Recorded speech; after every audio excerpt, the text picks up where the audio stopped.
take 5 minutes to introduce the cell, set the context, and talk about the genesis of why we took up employability and skilling, and why is it more of a relevant topic for social development as well as a business opportunity for business school students. So since we have this cell at a business school, the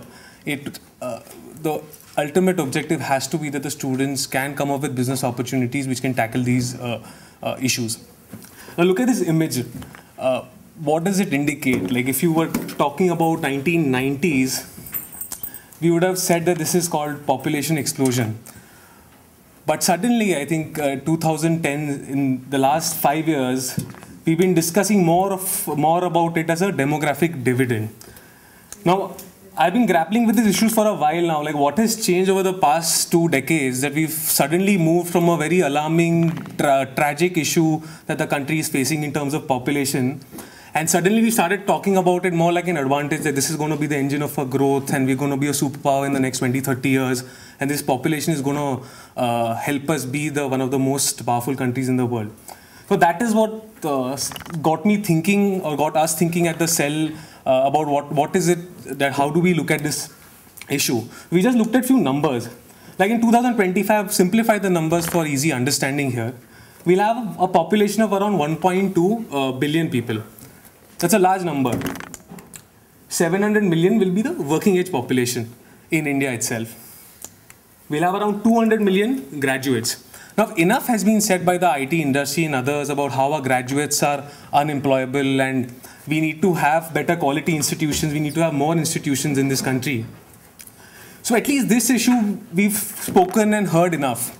What I was more worried about is the 500 million others who will be there who will not graduate.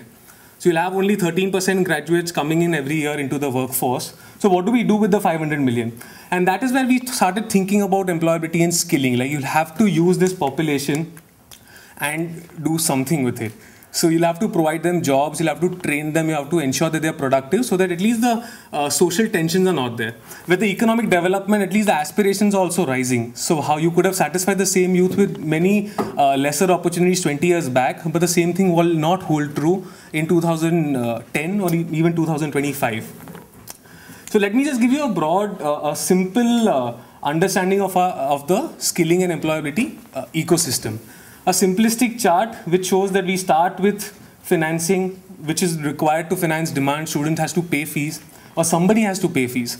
As of now, what we expect is either the government has government funds or the industry will be expected to train their own employees. Neither the students at the 500 million have the affordability to take these programs, nor the banks lend for these programs. Training delivery, government also plays a role. You get certification assessments and job market. But training providers give their own certifications. All the students who enroll pass. So there's no signaling value here. It's a one-way street where training delivery is ad hoc, where each training provider comes up with their own curriculum, own syllabus, and the students are put out in the market. Only thing we understand today is that we need to train and put them to jobs. All the other white boxes are the plug holes which we don't understand very well as yet. So there's a market failure, as we all know. Test prep market is picked up. We have enough coaching centers. But vocational training, something is wrong. So that is what we're trying to understand. Like largely it's government driven. Government tenders also promote participation of large players only.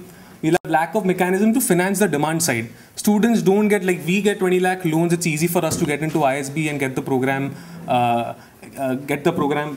done. But for a 20,000 rupee loan or 15,000 rupee loan, it's very difficult for them to get going. And the business is also difficult. So what the panelists will speak about in the sessions, quality delivery, employee linkages, and filling up classrooms, utilization of asset, utilization of trainers, reducing cost of acquisition of customers. All these are big issues that the practitioners are facing. So we have an employment market which looks like this. It's like a flea market, where your employers don't know where to access talent from, where your training providers don't know what are the skills for which they need to train, and students will get jobs. The students don't know which are the jobs which they should get trained for and where will they find access to markets. So this is what started, like how do we now start tackling these issues? What do we need to do in terms of research? Can we be a central think tank in this country where we can help the government and the industry to come up with solutions? and not expecting government to set up institutions which can fund this, but trying to understand if we can develop business models which can make profits are scalable and help the industry in this area. So what we expect to do, ideally, if we expect that what will the cell achieve in the next 5 to 10 years, we would want to see the employment market like this. And what do I mean by this? So we'll have this kind of a system where the job market signals that these are the jobs which are available. These are the standards which we want. So if you give me a candidate which meets my standard, I hire them. So they specify the certification and independent assessment which needs to be there.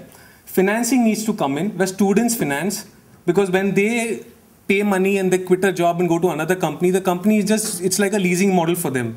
They don't need to spend the entire money of training on a particular candidate and then expect him to leave in 6 months or 1 year. And the industry needs to step up. So this is the broad change that we are looking at. So we're studying financing, certification assessments, and getting financing worked out.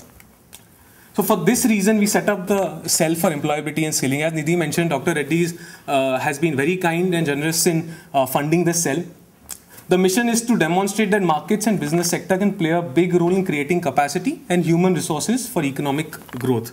So what we'll be doing is we'll research market-based solutions. Like that's the main mandate. And solutions which we can test on the field, test the feasibility and pilot them on the ground. And if they are scalable, then come up with a large scalable model which is executed. And the key criteria will be they have to be catalytic in nature, affordable, profitable, scalable and replicable. These are the 4 areas where we study typically: role of finance, role of policy, role of information networks and role of technology. And how can we use these levers to get the market going? The last slide, these are the 5 areas where we are working on. So just to put things in context so that during the discussion, maybe this panelists can throw some light on how can ISB contribute, the cell contribute. So we want to set skill benchmarks and deploy a low-cost skills assessment infrastructure which can be used by all the trainers in the country. Like we see a large fragmented market taking place in the next 10 years. And there has to be some sanity in the system, some standardization which can be there. Technology tools which could be used to deliver content and to assess candidates from remote locations. Accreditation and rating systems for training providers. Design outcome-based financing schemes, products. Try and see if voucher systems can be put in, skills voucher. Like you talk about school vouchers a lot, but at least there the end user doesn't have a, he's not an adult or she is not an adult and can't make a choice. But at least for the vocational training market, adult learning, you can have skills vouchers which can work very well. Because they have the understanding to make a choice. And the information systems to connect employers, candidates and trainers. So these are the 5 areas that we are researching in. This is just to set the context. And now I would like to start presentations from the speakers. I would like to call upon Santosh to introduce our first panelist. Thank you very much.